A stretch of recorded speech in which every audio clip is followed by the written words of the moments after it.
Estamos con Lilia Kapp, docente, investigadora de la Universidad Nacional de Mar del Plata, doctora en Humanidades y Artes con mención en Ciencias de la Educación de la Universidad Nacional de Rosario, magíster y especialista en Ciencias Sociales y Humanidades de la Universidad Nacional de Quilmes, una vasta trayectoria en la docencia de grado, posgrado, en investigación y formación de recursos humanos.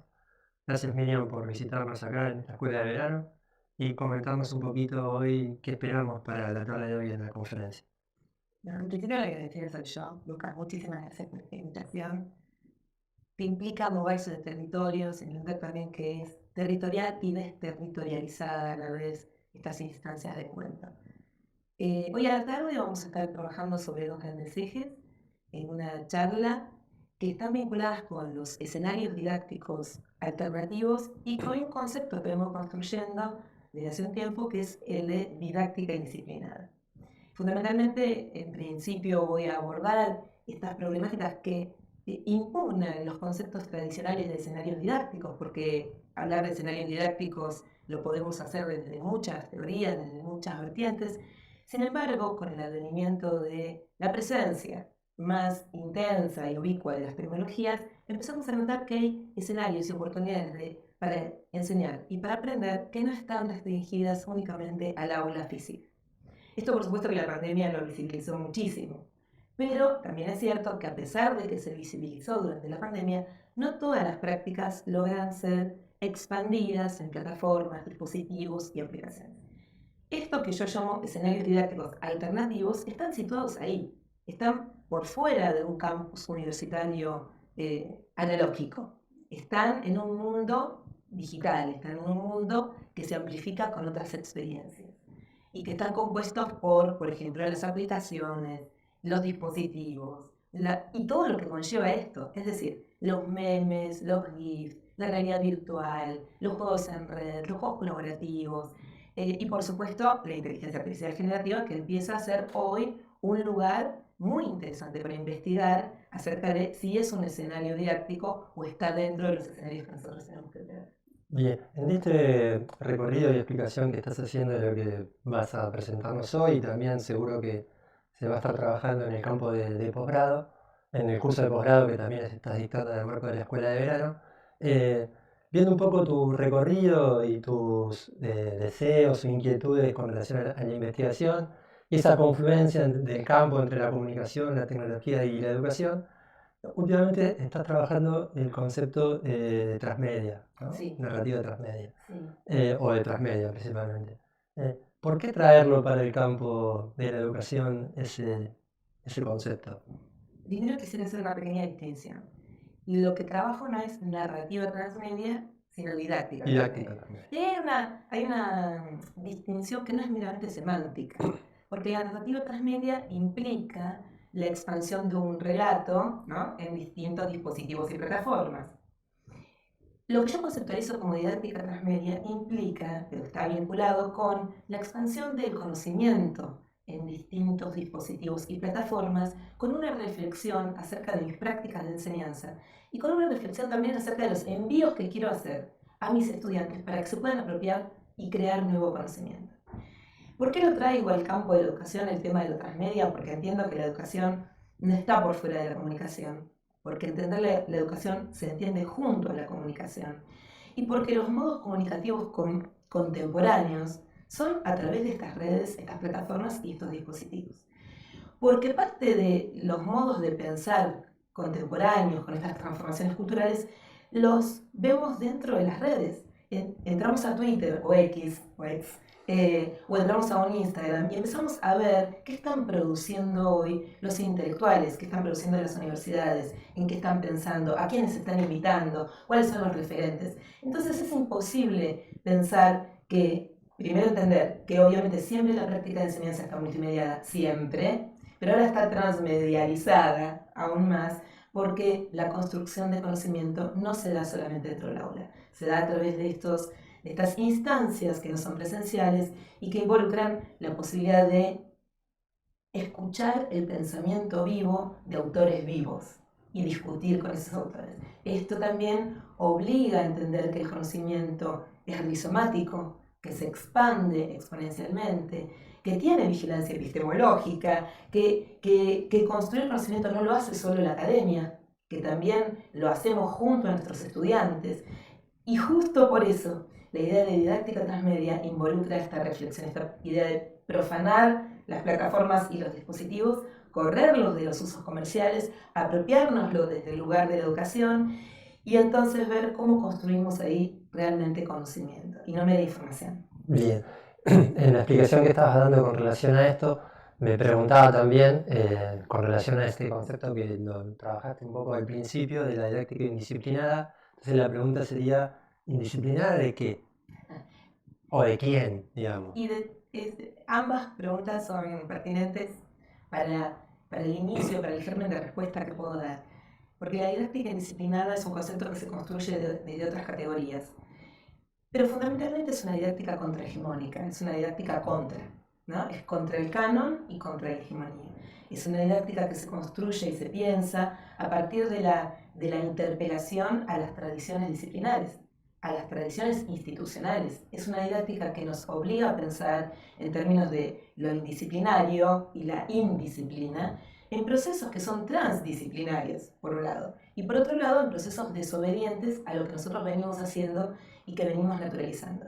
En este sentido, la didáctica indisciplinada o el concepto que estoy construyendo como didáctica indisciplinada interpela a las tradiciones, hackea las tradiciones e impugna los mandatos que venimos trayendo históricamente desde el siglo XVII de cómo enseñar, a quién enseñar y a través de qué recursos enseñar.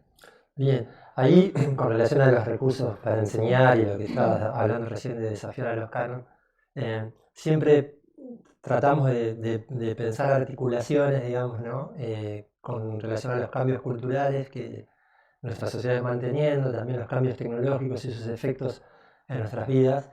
Y ahí yo me preguntaba, con relación a tu trabajo, que vos haces un fuerte trabajo intelectual de poder ensamblar esas relaciones que se están dando en el aparato cultural y los cambios ahí con las formas de enseñanza y aprendizaje. ¿Por qué utilizas esta idea de ensamblaje? Es una idea de mixtura, ¿no? Es una idea de hibridación. ¿No? Es muy difícil pensar el marco de la cultura por fuera del marco de la educación. La articulación, que la polifonía que tiene que haber en el momento de pensar una clase, necesariamente tiene que articular o ensamblar o recuperar las transformaciones culturales, que no están por fuera, porque estas transformaciones culturales necesariamente repercuten, condicionan, impactan, no sé, atraviesan nuestra subjetividad y por lo tanto van a estar presentes en las aulas. Me parece que es imposible pensar una práctica de enseñanza, es imposible pensar la educación desde un punto de vista emancipador, ¿no? Desde un punto de vista crítico, sin considerar a la vez estas transformaciones culturales. Porque la academia no vive en una isla, ¿no? La academia, las escuelas, el nivel inicial, primaria, secundaria y la universidad viven en un mundo en donde nosotros de manera habitual vamos transformándolos y nos transforman. Si dejamos aislada a la escuela, desde el nivel inicial hasta la educación superior, si dejamos aislada a la escuela, entonces no va a tener registro de lo que la sociedad está necesitando. Y esto en verdad, Lucas, no sucede, porque lo que pasa en la calle, pasa en la escuela. Sí, sí, Y claro. en ese sentido hay esta mixtura, este ensamblaje, esta hibridación, y que es necesaria hacerla visible cuando nosotros diseñamos nuestras clases, porque si no, seguimos manteniendo la idea de un conocimiento cristalizado, exclusivo para la academia, que ignora o se pone de espaldas a lo que está sucediendo contemporáneamente. Claro, cual. Cuando yo te escuchaba pensaba que también el ensamblaje en nuestras vidas tiene que ver con cómo la tecnología también se ensambla en nuestras vidas, ¿no? Y en nuestras propias prácticas. Y muchas veces la escuela o los sistemas educativos, digamos, ese desafío de poder incorporarlas, trabajarlas, resignificarlas, pensarlas, digamos, ¿no? No simplemente ejecutarlas como un mero instrumento, sino también pensar en eso. Y con relación a eso, es esta próxima pregunta que viene. En este tipo de sociedades postmedia, digitales, como podríamos tener un montón de palabras para poder enunciar este tiempo o esta época, está como muy muy fuertemente la cuestión del género instructivo, digamos, ¿no? Sí. Por fuera del sistema educativo, nuestros alumnos, ¿no? Cuando empezamos a trabajar con ellos en los primeros años y también en los últimos años, ¿no? Ellos constantemente necesitan como instrucciones o solicitan instrucciones porque tal vez por fuera de este sistema la digitalización o el sistema mediático trabaja muy fuertemente con el género instructivo. Digamos, y me parece que ahí hay algo para poder interpelar cuando ese género instructivo intenta, ¿no?, entrar al sistema educativo que ya estuvo en algún momento y fuertemente. ¿Cómo trabajar con esto, digamos, ¿no? Sobre esa instrucción que fuertemente está pesando en nuestra subjetividad? En principio yo creo que hay que hacer un trabajo de formación docente y un trabajo de reflexión institucional para poder visibilizar que el género instructivo es un género que viene del siglo XVII. Desde Comenius, Herbart, que decían que para que alguien pudiera aprender bastaba con que hiciéramos pasos ordenados de la instrucción, que diéramos instrucciones como para que nuestros estudiantes pudieran aprender. Con eso alcanzaba. Sin embargo, nosotros como docentes no somos ni streamers, ni youtubers, ni influencers. Somos docentes. Estamos pensando una práctica de enseñanza, que cuando lo hacemos mediadas por tecnología tiene una intencionalidad pedagógica. No tiene la intención simplemente de influir en el otro o de dar pasos o tips u orientaciones. La idea de un proyecto instructivo, ¿no? de una mera instrucción, hay que empezar a revisarla, pero ya la tenemos que estar revisando desde hace muchos siglos. Y estoy hablando de siglos, Lucas, no estoy hablando de años o días, estoy hablando de siglos.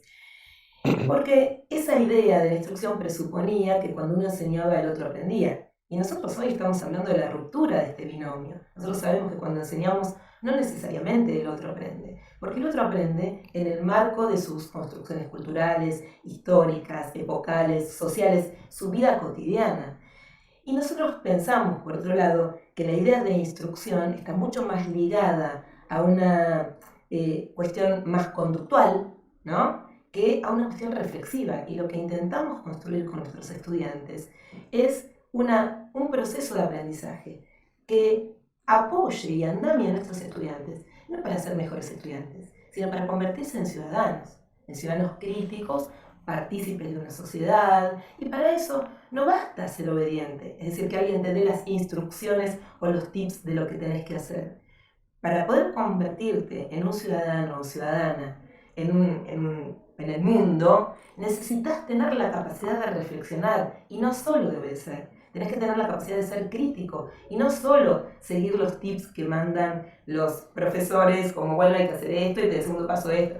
Hoy, como una receta. Estamos en contra de las recetas. Obviamente que nosotros como docentes tenemos la obligación de guiar, de andamiar, de sugerir, de orientar, pero que no sea el único mandato.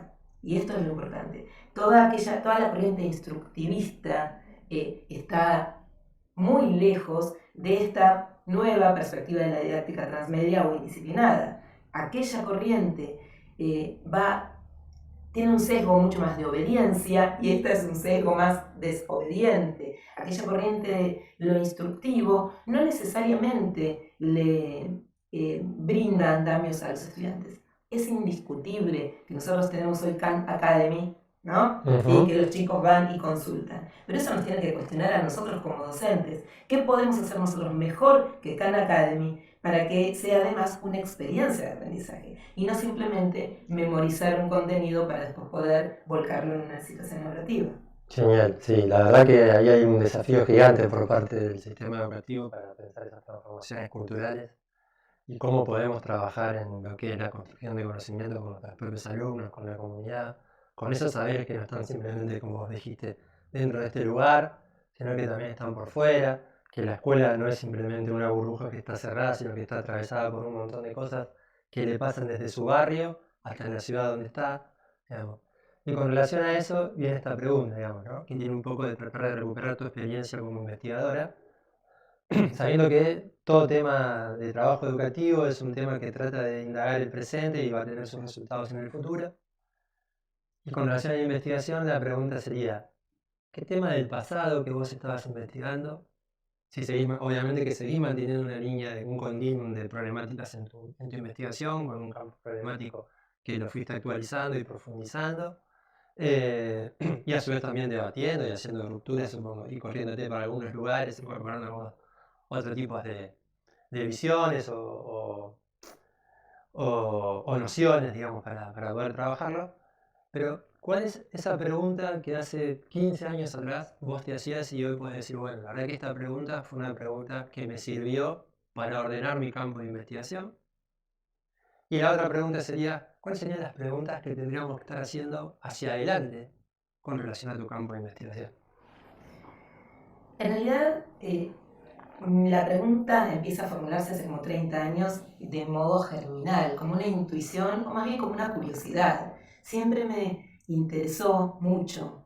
Y en aquel momento era más raro, hace 30 años o 40 era más raro, pero me interesó mucho esta articulación entre estos tres campos, la educación, la comunicación y la tecnología. ¿Cómo yo encontraba, y bueno, después hubo autores como Jesús Martín Barbero que también encontraron ahí lazos, bueno, no me voy a poner a hablar de teoría, pero yo encontraba que ahí había algo que todavía no estaba dicho, pero que estaba de manera germinal.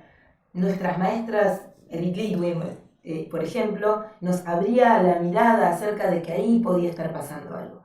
Entonces, hace unos 30 años atrás, empiezo a preguntarme qué es lo que estaba pasando en esta posible articulación. Y el primer proyecto de investigación más bien formal me llevó a preguntarme de qué modo se incorporaban las tecnologías educativas en las aulas, cómo atravesaba esto en los diseños didácticos, de qué manera se comunicaba, cómo eran los modos de incorporación. Y cuando empecé a investigar, lo que aparece, lo que emerge no era solamente si se incorporaban o no se incorporaban, o cómo se incorporaban, sino quiénes estaban incorporando estas tecnologías en las prácticas de enseñanza. Entonces aparece en este campo de la pregunta y de la articulación que se incorpora como un actor más, que es la subjetividad, ¿no? La subjetividad de los docentes, la subjetividad institucional también. Y lo que aparece en esta investigación y que va a perdurar a lo largo del tiempo hasta el día de hoy es que las grandes transformaciones institucionales y la incorporación de las tecnologías no tienen que ver exclusivamente con la tecnología o con el apoyo no institucional, sino con un perfil de las instituciones y un perfil docente. Entonces, en esta investigación, en estos últimos años, encontré que había tres grandes perfiles de docentes que utilizaban las tecnologías en las aulas. Y utilizar quiere decir, en unos casos, de manera instrumental y en otros casos, de manera crítica. Entonces, mi pregunta era, ¿cómo hacer para que los docentes no la utilicen de manera instrumental? La tecnología no es un instrumento, es mucho más que un instrumento. Es un recurso, es un atravesamiento. Bueno, entonces encontré que había tres estilos docentes. Los docentes resistentes, es decir, los que no iban a utilizar las tecnologías de ninguna manera, porque la veían como un obstáculo, como que quitaba la posibilidad de aprendizaje genuino, porque les impugnaba el lugar de poder, ¿no? Ahora eran las tecnologías las que podían enseñar. Por otro lado, otros docentes que categoricé como críticos, estos docentes sí utilizaban las tecnologías que se les ponía a mano, tecnologías que estaban diseñadas para educación, y las utilizaban como un recurso didáctico con intencionalidad pedagógica de manera situada. Pero otros docentes, y ahí seguía, y ahí fue el puntapié de nuevas curiosidades, otros docentes que también categoricé como vanguardistas, eran aquellos que podían ver los objetos culturales contemporáneos, podían percibir las transformaciones culturales, incorporaban en sus prácticas de enseñanza de modos experimentales cualquier tecnología, porque entendían que ese era el mundo donde habitaban sus estudiantes. Entonces experimentaban de manera vanguardista con tecnologías que después, por supuesto, recaían en otros docentes que fueron críticos, pero que nunca llegaron a los resistentes, ni aún todavía. Entonces, en este proceso de investigación me empezaron a interesar en particular las prácticas de los docentes vanguardistas. Y ahí descubrí la enorme diferencia que hay entre innovación y vanguardia, porque podemos ser innovadores y no necesariamente vanguardistas. Muchos docentes que incluso rompen con el canon son innovadores, pero porque están trabajando sobre prácticas anteriores, las reformulan, las mutan, las modifican. En cambio, los docentes vanguardistas realmente producen un corte significante, hay un cambio semiótico para mirar el aula. Los docentes vanguardistas entonces tienen idea de estas transformaciones culturales, tienen idea y hacen uso de estas tecnologías que cada vez son más rápidas en los cambios y las incorporan en sus diseños didácticos corriendo riesgos. A veces sale bien, a veces sale mal, pero en los que salen bien genera huella. Y entonces ahí estamos tras las huellas de esos docentes. Y hacia adelante, ¿qué pensás? ¿Qué preguntas a ese campo nuevo, a ese campo de construir que nos explicaste recién, te estás haciendo hoy? Y yo creo que la pregunta más importante hoy es la de las transformaciones culturales. ¿Cómo hacemos? Antes era, recuerda esto, mi primera pregunta era cómo se incorporan las tecnologías. Ahora no me pregunto cómo se incorporan las tecnologías, ahora me pregunto cómo las transformaciones culturales atraviesan nuestra subjetividad y en tanto nos atraviesan cómo eso llega al aula y cómo llega a nuestros estudiantes. Y si el horizonte es observar y poner en foco las transformaciones culturales, entonces no podemos perder de vista que tenemos que salir de los claustros y empezar a mirar los entornos. ¿Cuánto más desafiante es hoy un trabajo empírico por fuera de los claustros universitarios? Ver qué está pasando en la sociedad, qué está pasando en la cultura, para poder percibir entonces qué llega a las aulas y qué es de esto que llega a las aulas lo que realmente produce profundos aprendizajes y perdurables. Bueno, Miriam, muchísimas gracias, un gusto tenerte acá, te estaremos disfrutando en esta escuela de verano, así que próximamente nos estaremos viendo segundo para alguna otra actividad. Muchas gracias.